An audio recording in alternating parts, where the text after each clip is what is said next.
राज्याचे विद्यमान उपमुख्यमंत्री आणि राष्ट्रवादी काँग्रेस पक्षाचे नेते नामदार अजित पवार विमान क्रॅश झाल्यामुळं त्याचा मृत्यू घडवला ही अत्यंत वेदनादायी आणि मनाच्या अंतःकरणाला ठेच पोचणारी घटना आहे.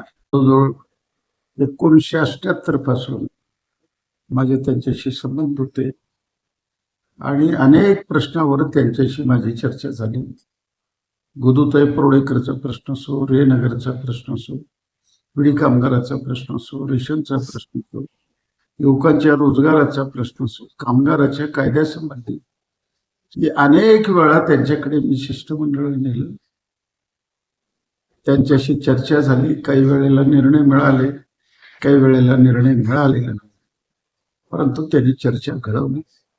या राज्याचा मुत्सद्दी माणूस, नेतृत्व पूर्णपणे मुख्यमंत्र्याकडे वाटचाल करणारी व्यक्ती अशी आपल्या हातामधून निघून जाणार ही वेदनादायी गोष्ट आहे.